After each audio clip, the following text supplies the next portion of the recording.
Ce n'est rien, je suis là. Maman? Mon fils. La tempête n'était pas encore arrivée quand le silence a commencé à faire mal. Ce matin-là, le ciel au-dessus de la ville semblait trop propre pour porter autant de mensonges. L'immeuble de verre où se trouvait l'empire financier d'Alejandro reflétait un bleu impeccable, comme si le monde entier était en parfait ordre, mais rien ne l'était. Dans la maison Valença, le son le plus fort était celui de l'horloge ancienne accrochée au mur du salon principal. Tic-tac, tic-tac. Chaque seconde semblait peser des tonnes. Alejandro marchait de long en large, parlant au téléphone d'une voix ferme, tranchante, professionnelle. Un homme d'une quarantaine d'années, costume sombre parfaitement ajusté, montre suisse brillant au poignet, mais avec quelque chose de brisé dans le regard. Il parlait de chiffres, de fusions, de marchés, d'investisseurs étrangers. Il parlait comme quelqu'un qui croyait tout contrôler, sauf sa propre vie. Dans un coin du salon, près des immenses fenêtres donnant sur le jardin, se trouvait Matteo, 3 ans, petit, fragile, attaché à un fauteuil roulant noir qui contrastait avec le marbre blanc du sol. Ses bras tremblaient quand il essayait de bouger. Ses grands yeux curieux brillaient, mais son corps n'obéissait pas à ce que son esprit voulait. Matteo avait une paralysie cérébrale. Il regardait le jardin comme quelqu'un qui rêve de courir entre les fleurs, mais il ne pouvait qu'observer. Ses lèvres tremblaient légèrement, comme s'il voulait parler et n'y arrivait pas. À côté de lui se tenait Rosa. Ce n'était pas sa mère biologique, ce n'était pas une parente.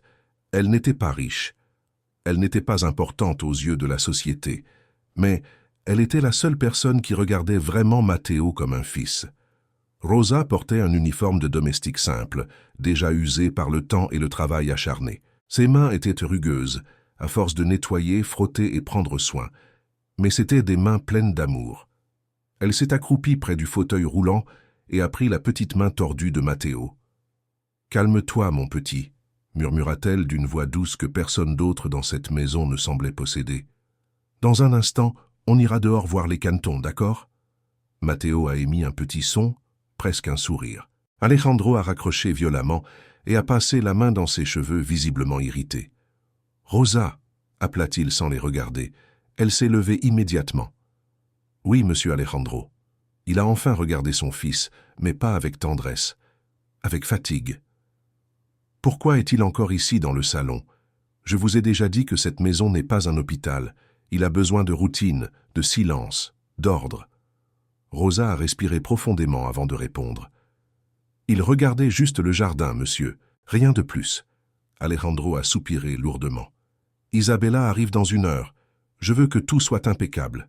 Et je ne veux pas que Matteo pleure, bave ou fasse du bruit devant elle. » Rosa a serré les poings. Elle savait qui était Isabella, la nouvelle fiancée d'Alejandro. Belle, grande, blonde, célèbre sur les réseaux sociaux, toujours vêtue de vêtements coûteux, sourire parfait et regard froid. Pour le monde, Isabella était un rêve. Pour Rosa, c'était un cauchemar. Quelques heures plus tard, le ronronnement d'une voiture de sport rouge a résonné au portail de la maison. Le moteur grondait comme un tonnerre élégant. Le véhicule s'est arrêté brutalement devant l'entrée principale, soulevant la poussière sur le chemin de pierre. Isabella est sortie de la voiture comme une star de cinéma. Lunettes de soleil immenses, talons hauts, robe de créateur, cheveux impeccables. « Alejandro, mon amour !» cria-t-elle, exagérément douce. Il a couru vers elle, enchanté comme toujours. Il a embrassé son visage, aveugle à tout ce qui l'entourait. Rosa a poussé le fauteuil de Matteo un peu plus près, mais le petit garçon s'est recroquevillé en voyant Isabella. Ses petits doigts ont serré fort les accoudoirs du fauteuil. Elle s'est approchée de lui à pas calculés. « Regardez qui est là !»« Mon petit ange !» a-t-elle dit d'un ton théâtral. Elle a touché le visage de Matteo avec ses ongles longs et pointus, pinçant sa joue plus fort que nécessaire. Matteo a gémi de douleur. Rosa a fait un pas en avant, instinctivement. « Madame Isabella, attention, il est sensible aujourd'hui. » Isabella a tourné lentement la tête vers Rosa. Son sourire est resté là, mais ses yeux étaient de la glace pure. « Qui pensez-vous être pour me dire comment toucher mon futur beau-fils » a-t-elle demandé, venimeuse. Alejandro a immédiatement défendu sa fiancée. « Rosa, ne soyez pas exagérée. Isabella était juste affectueuse. Rosa a dégluti. Matteo a commencé à pleurer doucement. Isabella s'est penchée à nouveau, cette fois près de l'oreille du garçon. Elle a couvert sa bouche avec sa main, comme pour lui confier un secret. Mais ce qu'elle a dit était cruel. « Si tu gâches ma soirée, je te jure que je vais rendre ta vie un enfer, » murmura-t-elle. Matteo a tremblé. Quand Isabella s'est relevée, elle a fait semblant de tendresse. « Je lui ai dit de bien se tenir », a-t-elle déclaré à voix haute pour Alejandro. Mais le garçon est entré en panique. Il essayait de parler, pointait vers elle, pleurait sans s'arrêter. « Il essaie de vous manipuler », a dit Isabella en levant les yeux au ciel. Alejandro a secoué la tête, confus. « Rentrons », ordonna-t-il. « Nous avons beaucoup à préparer pour le dîner de gala. » Rosa a serré Matteo dans ses bras avant de les suivre. Elle sentait au fond d'elle quelque chose n'allait vraiment pas. Plus tard, à l'intérieur de la maison, tout a basculé. Alejandro est monté dans son bureau. Isabella est restée seule avec Matteo au rez-de-chaussée. Quand la porte du bureau s'est refermée, le masque est tombé. Elle a poussé le fauteuil roulant avec force dans le couloir de service, emmenant le garçon jusqu'à une salle de bain isolée. Elle a verrouillé la porte. Matteo a commencé à pleurer. Isabella a ouvert l'eau de la baignoire, glacée. Sans aucune précaution, elle a déshabillé le garçon. « Tu crois que tu peux ruiner ma vie ?» a-t-elle dit, froide. Elle l'a mis dans l'eau glacée. Il a crié de surprise. Elle a couvert sa bouche. « Tais-toi. Si ton père t'entend, tu vas payer cher après. » Elle a frotté sa peau avec une éponge dure, blessant ses bras. Matteo tremblait, pleurait, souffrait, et personne n'entendait. Quand elle a eu fini, elle a jeté son ours en peluche dans les toilettes et a tiré la chasse. Matteo a essayé de l'attraper, mais n'a pas pu. Son seul réconfort a disparu. Isabella est sortie de la salle de bain, laissant le garçon trempé et en pleurs par terre. Dans la cuisine, Rosa préparait le petit smoking de Matteo pour l'événement du soir. Quelque chose n'allait pas. Elle est montée jusqu'à la salle de bain et a trouvé le garçon par terre, tremblant, avec des marques rouges sur les bras. Rosa est tombée à genoux. « Mon Dieu, qu'est-ce qu'on t'a fait ?» Matteo s'est agrippé à elle désespérément. Rosa a su. Isabella avait franchi une ligne qu'on ne pouvait plus ignorer. Elle a pris Matteo dans ses bras et est allée directement au bureau d'Alejandro. Elle est entrée sans frapper. « Monsieur, regardez votre fils. » Elle a montré les marques sur son bras. Alejandro est resté choqué une seconde, mais avant qu'il puisse parler, Isabella est entrée en pleurant, feignant le désespoir. « Elle m'a attaqué !» cria Isabella. « Cette femme est folle !» Alejandro était partagé, et il a choisi de croire sa fiancée. « Rosa, sortez d'ici immédiatement !» ordonna-t-il. Rosa a senti le monde s'effondrer, mais elle n'a pas abandonné. Elle savait qu'elle avait besoin de preuves, et la guerre silencieuse pour la vie de Matteo avait commencé. Cette nuit-là, la maison Valença semblait un palais illuminé pour un conte de fées, mais à l'intérieur c'était un champ de bataille silencieux. Les lustres de cristal pendaient du plafond comme des étoiles gelées. Les murs blancs reflétaient la lumière dorée des hautes bougies alignées sur les tables de marbre impeccables. Dans le hall principal, un orchestre accordait ses instruments, tandis que des employés circulaient avec des plateaux d'argent chargés de coupes de champagne. Dehors, des voitures de luxe arrivaient, les unes après les autres, déversant politiciens, entrepreneurs, célébrités et héritiers de la haute société. Tous souriaient, tous impeccables, tous feignant que ce monde était parfait. À l'intérieur de la maison, cependant, rien n'était en paix. Dans la chambre d'amis du rez-de-chaussée, Rosa changeait rapidement les vêtements de Matteo. Ses mains tremblaient. Le garçon était épuisé, pâle, les lèvres légèrement violacées à cause du froid du bain qu'Isabella lui avait donné. Ses grands yeux semblaient perdus, comme si son corps était là mais que son âme était ailleurs.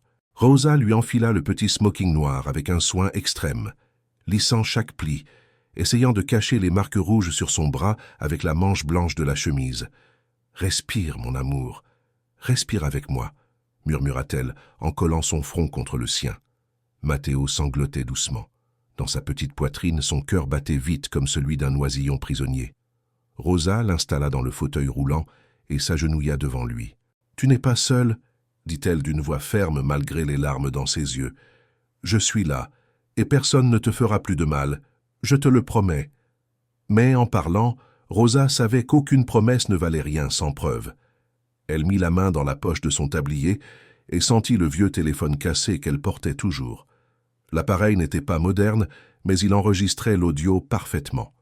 Sa décision était déjà prise. Si sa parole ne valait rien face à Isabella, alors la vérité devrait parler toute seule. Quelques minutes plus tard, Rosa descendit à la buanderie. L'espace était petit, étouffant, avec une odeur de savon bon marché et d'eau tiède. Des vêtements propres pendaient sur des fils improvisés et le son lointain de l'orchestre résonnait à travers les murs. Rosa prit un rouleau de ruban adhésif noir et son téléphone. Ses doigts tremblaient, tandis qu'elle coupait un morceau avec les dents. Elle respira profondément. « Vierge sainte, protège-moi » murmura-t-elle en embrassant la médaille qu'elle portait au cou. Elle savait qu'Isabella passait toujours un moment seule dans son dressing avant les événements, parlant au téléphone avec des amis et se regardant dans le miroir comme une reine. C'était là que Rosa tenterait de l'enregistrer. Pieds nus pour ne pas faire de bruit, elle monta les escaliers de service en silence absolu. Le marbre glacé faisait mal à ses pieds, mais elle ne sentait pas la douleur, seulement la peur et la détermination. Dans le couloir du 2e étage, elle s'appuya contre le mur. Elle entendit la voix d'Alejandro dans son bureau, discutant chiffres et délais au téléphone. Plus loin, dans la suite principale, Isabella chantonnait doucement en choisissant ses bijoux. Rosa attendit. Et puis, elle entendit le moment parfait. « J'ai oublié l'eau avec citron », dit Isabella en sortant de la chambre et en descendant les escaliers principaux. Rosa courut. Elle entra dans la suite comme un fantôme. La chambre était immense, tout en blanc et or. Un énorme miroir éclairé dominait l'espace, entouré de parfums très chers, de boîtes à bijoux ouvertes et d'arrangements d'orchidées blanches. Rosa ne perdit pas de temps. Elle rampa sous la coiffeuse jusqu'à trouver l'endroit idéal, derrière un grand vase de céramique opaque rempli de fleurs. Elle colla le téléphone là, caché, avec le micro dirigé directement vers le miroir où Isabella s'assiérait. Le cœur battant à tout rompre, Rosa appuya sur « Enregistrer ». Les secondes commencèrent à défiler sur l'écran fissuré. 001, 002, 003. Des pas résonnèrent dans le couloir. Isabella revenait plus tôt que prévu. La panique s'empara de Rosa. Elle n'avait pas d'issue. Si on la surprenait là, on l'accuserait de vol et on l'arrêterait sans pitié. Rosa se recroquevilla derrière un mannequin de couture, comprimant son corps contre le mur, retenant son souffle. La porte s'ouvrit avec force. Isabella entra, la refermant avec un claquement. Le parfum fort envahit l'air. Rosa pouvait entendre chaque mouvement, le tintement des bijoux, le froissement de la soie. Isabella s'assit devant le miroir, exactement face au téléphone caché. Son téléphone à elle sonna. Elle répondit, et sa voix changea complètement. Elle n'était plus douce. Elle était froide, calculatrice, cruelle. « Oui, tout est prêt », dit Isabella en se regardant dans le miroir. Rosa sentit un frisson lui parcourir l'échine. « Ne t'inquiète pas pour le gamin », continua Isabella avec un sourire sans âme. « Ce soir, tout se termine. » Rosa ferma les yeux. Elle savait qu'elle entendait quelque chose de terrible. « J'ai le plan parfait », dit Isabella calmement. « Alejandro va être tellement humilié qu'il le renverra lui-même demain. » Rosa serra les poings, sentant le sang bouillir. « Pendant le toast principal, quand tout le monde regardera, je vais utiliser ça. » On entendit un petit bruit métallique posé sur la vitre de la coiffeuse. C'est une aiguille à chapeau, longue, fine et très pointue. Elle est cachée dans la manche de ma robe. L'estomac de Rosa se noua. Elle imaginait déjà ce qui allait suivre. Quand Alejandro lèvera sa coupe, je vais planter l'aiguille dans la jambe du gamin, continua Isabella d'une voix glaciale. Il va ressentir une douleur insupportable et avoir un spasme. Il va renverser la table. Il va hurler comme un animal blessé. Rosa porta la main à sa bouche pour ne pas pleurer à voix haute. « Ce sera un chaos parfait », dit Isabella en riant doucement. « Alejandro va passer pour un idiot devant tous les investisseurs. » Rosa sentit la nausée monter. « À ce moment-là, je lui ferai signer les papiers d'internement. Ils sont déjà prêts dans mon sac. Tout paraîtra comme une urgence médicale. » La voix d'Isabella devint encore plus sombre. « Et quand il sera dans cet endroit, eh bien, les accidents arrivent. Un mauvais médicament. Une chute dans l'escalier. Personne n'enquêtera vraiment. » Rosa tremblait de tout son corps. C'était un plan de meurtre. Il n'y avait aucun doute. Isabella raccrocha. Rosa resta immobile encore quelques minutes, le cœur presque sorti de la poitrine. Quand le silence revint, elle sortit de sa cachette et arracha le téléphone collé au vase. Elle arrêta l'enregistrement. 24 minutes et 15 secondes de preuve. Elle cacha le téléphone dans la poche intérieure de son tablier et descendit en courant jusqu'à la cuisine. Elle s'enferma dans l'office, mit des écouteurs et appuya sur « Play ». Ce qu'elle entendit faillit la faire tomber par terre. Chaque mot d'Isabella était pire que le précédent. La confession était là, claire, crue, incontestable. Rosa pleura en silence, se serrant dans ses propres bras. Mais ensuite, elle se leva. Ses yeux changèrent. La peur céda la place à la colère. « Tu ne toucheras plus un seul doigt à ce garçon », dit-elle à voix basse mais ferme. Rosa courut jusqu'à son armoire et en sortit un uniforme de traiteur qu'une amie lui avait prêté. Robe bleue simple, tablier blanc impeccable et, surtout, des gants jaunes de ménage. C'était son déguisement pour entrer à l'événement sans attirer l'attention. Elle cacha le téléphone dans la poche du tablier et le fixa avec une épingle pour qu'il ne tombe pas. Elle sortit par la porte de service de la maison et courut jusqu'à l'arrêt de bus. La pluie commençait à tomber.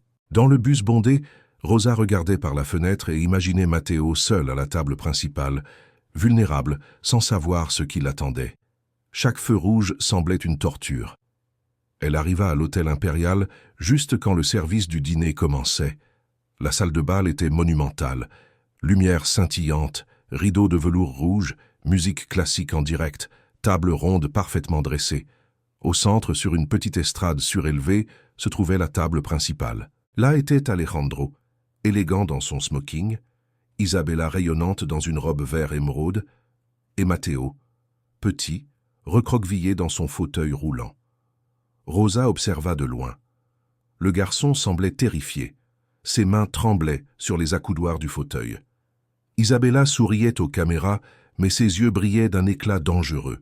Rosa respira profondément. Elle prit un plateau d'argent avec des verres d'eau et avança entre les tables, feignant de faire partie de l'équipe de service. Elle était à quelques mètres de l'estrade quand Isabella la vit. Les regards des deux femmes se croisèrent. Pendant une seconde, Isabella pâlit. Puis son expression devint pure haine. Isabella se leva et alla droit vers Rosa, l'interceptant dans un couloir étroit entre deux colonnes de marbre. « Qu'est-ce que tu fais ici, sale bonne » murmura Isabella en serrant fort le bras de Rosa. « Je suis venue parler à monsieur Alejandro » répondit Rosa, ferme. « Je suis venue montrer qui vous êtes vraiment. » Isabella rit avec mépris. « Personne ne te croira. » Rosa sortit le téléphone de sa poche. « J'ai tout enregistré » dit-elle en montrant l'écran prêt à jouer. Le visage d'Isabella changea. La peur apparut. « Donne-moi ça tout de suite » ordonna-t-elle. Rosa leva le téléphone. Isabella réagit avec violence. Elle gifla la main de Rosa. Le téléphone vola et tomba directement dans une énorme seau à glace et eau. Le bruit fut étouffé. Rosa lâcha le plateau et plongea les mains dans l'eau glacée pour récupérer l'appareil. Elle le saisit rapidement. Mais l'écran clignota et s'éteignit.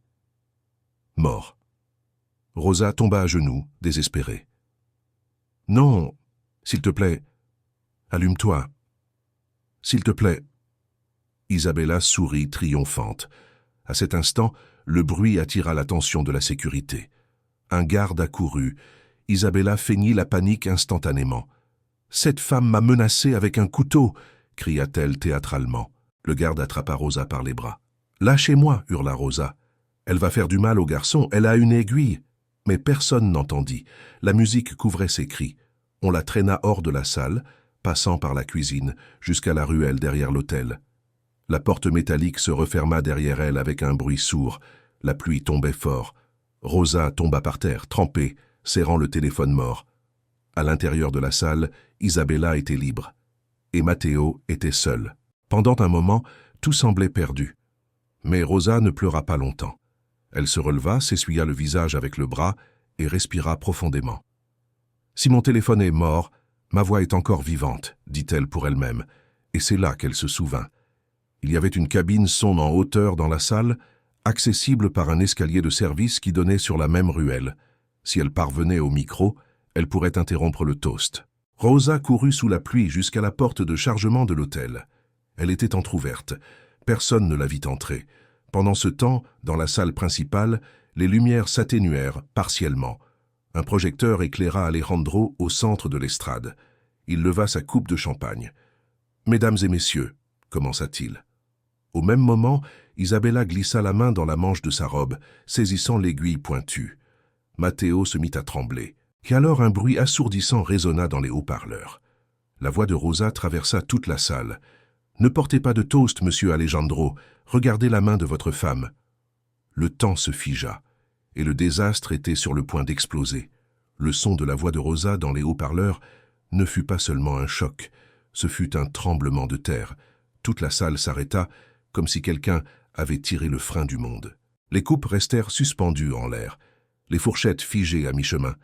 Les sourires photographiques moururent sur les visages de l'élite. La lumière des lustres, qui semblait luxe quelques minutes plus tôt, paraissait maintenant un décor de jugement. Alejandro resta immobile au centre de l'estrade, la coupe encore levée, la bouche entr'ouverte, les yeux cherchant d'où venait cette voix. Isabella, à côté de lui, garda le sourire pendant 2 secondes. 2 secondes de trop pour un être humain normal. Puis le sourire se fissura. Ce fut un micro-geste, presque invisible. Un petit spasme au coin de la bouche. Un éclat de panique traversa ses pupilles. Mais Rosa le vit, et Matteo aussi.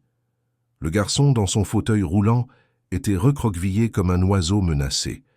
Ses doigts blanchis agrippaient les accoudoirs si fort qu'il semblait vouloir les briser. Il regardait la main d'Isabella, comme s'il savait exactement ce qui était caché là, parce qu'il le savait. La main d'Isabella était dans la manche, et dans cette manche se trouvait l'aiguille. Le maître de cérémonie déglutit, ne sachant que faire. Les musiciens de l'orchestre s'arrêtèrent au milieu d'une note. Un son de violon resta suspendu dans l'air comme une question sans réponse.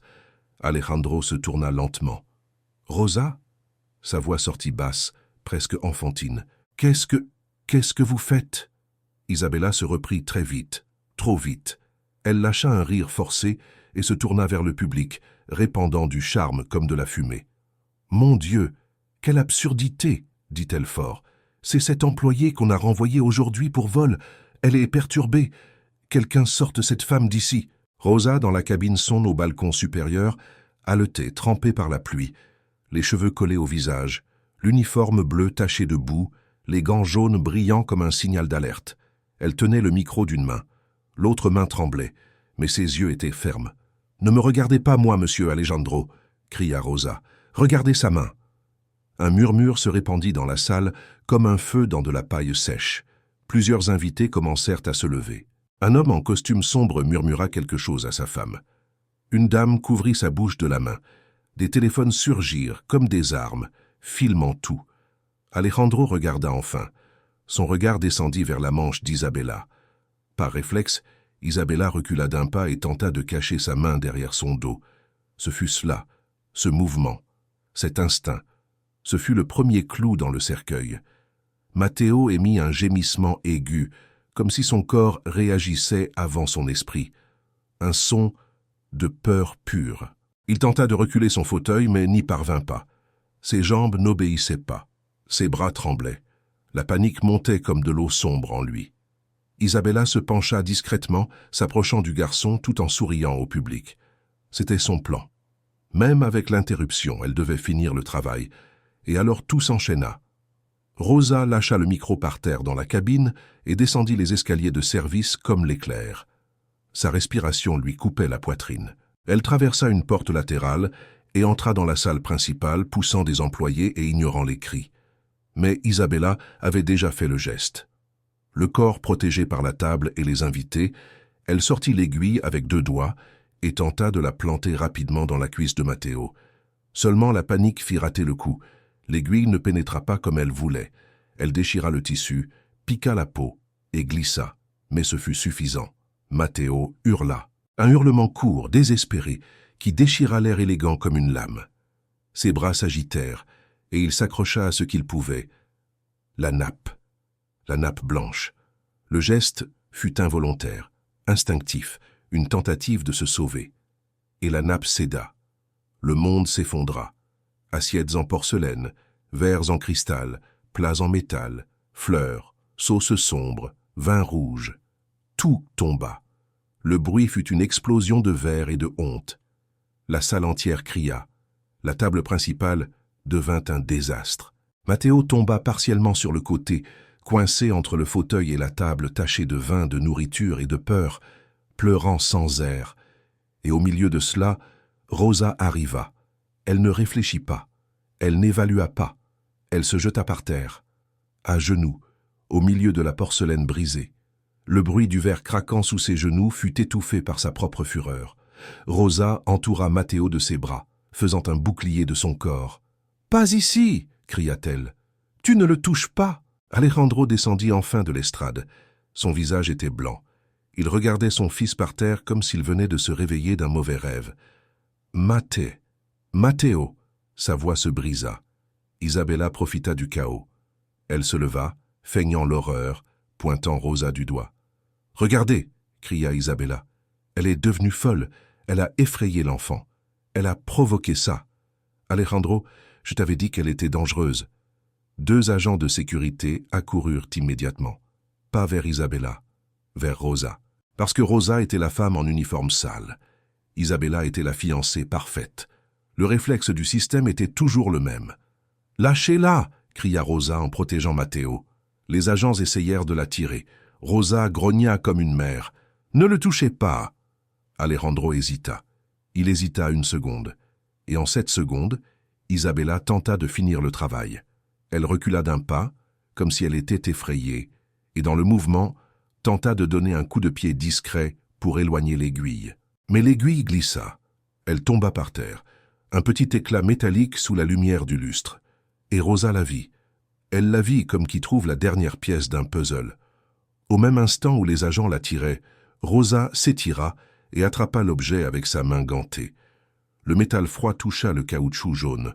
Rosa se releva, fatiguée, trempée, saignant légèrement au genou, mais debout, avec l'aiguille dans la main. « Vous voulez une preuve ?» cria Rosa en levant l'objet pour que tous le voient. « La voilà !» Un murmure traversa la salle. Alejandro regarda l'aiguille, puis regarda Matteo. Et alors, comme si son corps acceptait enfin de voir, il s'agenouilla près de son fils. Avec des mains tremblantes, il souleva la jambe du smoking déchiré. La petite cuisse était blessée. Une goutte de sang coulait lentement, réelle, chaude. Alejandro resta paralysé. Ses yeux, auparavant pleins de doute, étaient maintenant pleins d'horreur. Isabella vit le changement en lui. Et désespérée, elle joua sa dernière carte. Elle posa la main sur son ventre et cria « Alejandro, je suis enceinte !» La salle entière fit un « oh » collectif. Alejandro se figea. « Quoi ?» Isabella fit le théâtre parfait. « J'allais te le dire ce soir, mais cette folle, ce stress, je sens une douleur. Mon bébé. » Plusieurs invités commencèrent à regarder Rosa avec dégoût. Quelqu'un murmura « Monstre !» Un autre dit « Prison !» La narration faillit changer encore. Faillit. Mais Rosa ne tomba pas. Rosa regarda Isabella et remarqua quelque chose. Isabella criait, mais sa main était trop ferme. Son visage était blanc, mais pas de douleur. C'était blanc de peur. Rosa pointa le sol. « Si tu as un bébé, pourquoi t'es-tu levé si vite tout à l'heure ?» dit Rosa fort, face à la salle. « Miracle, hein ?» Isabella ouvrit la bouche pour répondre. Et à cet instant, un détail scella tout. Le chef de la sécurité, près de la table principale, vit l'éclat de sang sur l'aiguille. Il s'approcha lentement, confus. Et alors Isabella commit l'erreur fatale. Elle tenta de prendre l'aiguille de la main de Rosa. Un mouvement instinctif. Un mouvement de qui veut détruire la preuve. Alejandro vit. Il vit la main avancer. Il vit la panique. Il vit la vérité. Il se leva lentement. Son visage changea. Il n'y avait plus de doute. Il y avait un père qui se réveillait. « Isabella » dit-il doucement. Elle se figea. « Donne-moi ça, Alejandro. C'est l'arme de cette femme. Elle l'a apportée pour m'attaquer. » Mais Alejandro ne regardait plus Rosa. Il regardait son fils.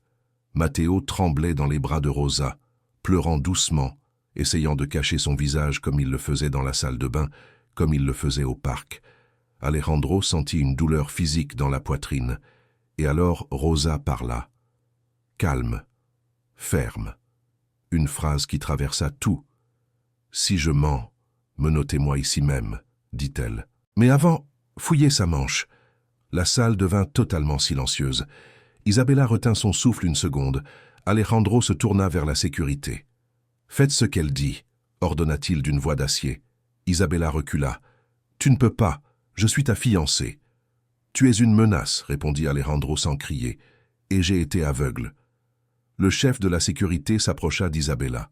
Elle tenta de s'éloigner, mais deux femmes de la haute société lui saisirent le bras. « Laisse fouiller, » dit l'une d'elles froidement, « si tu es innocente. » Isabella tremblait.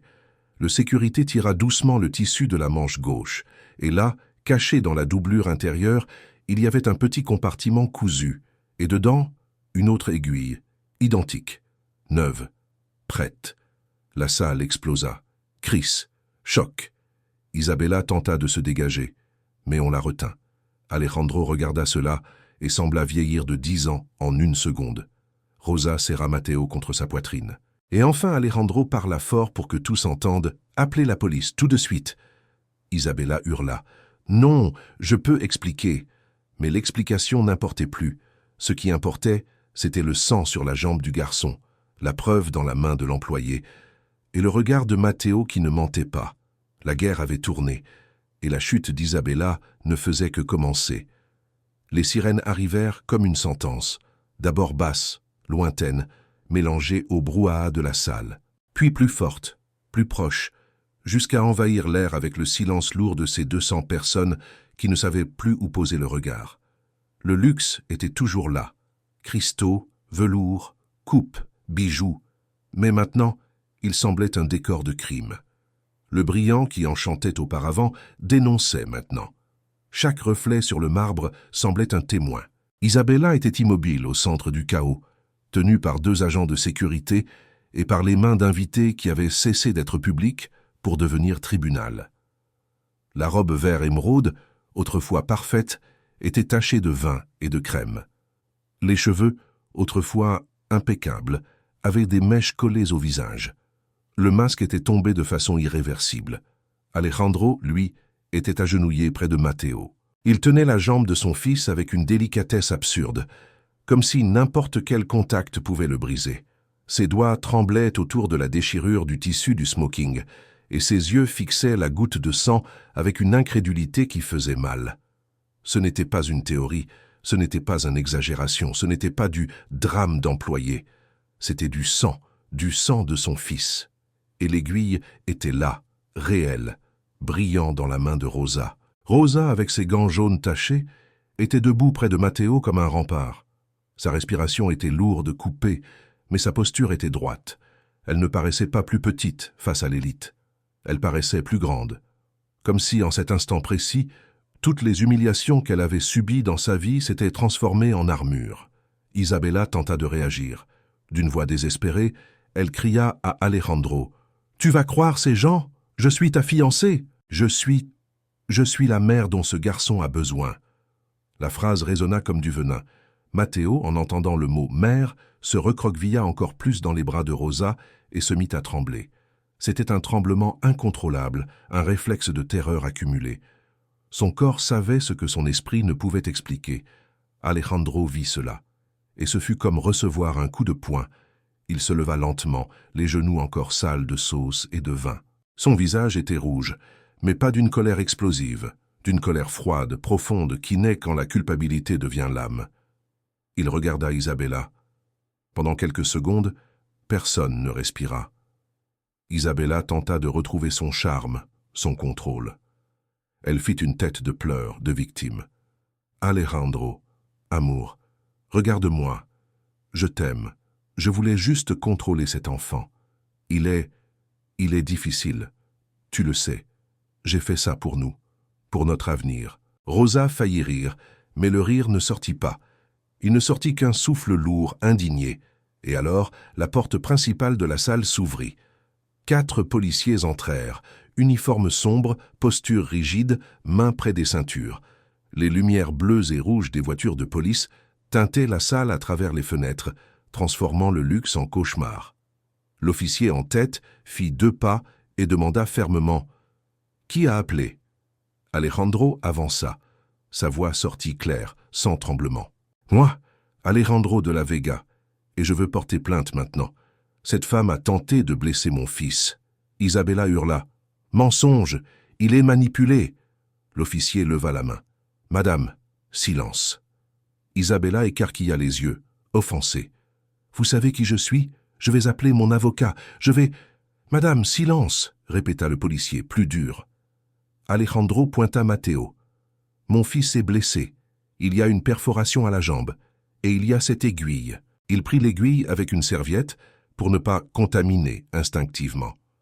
Ce geste venant d'un homme d'affaires fit comprendre au policier qu'il y avait là quelque chose de sérieux.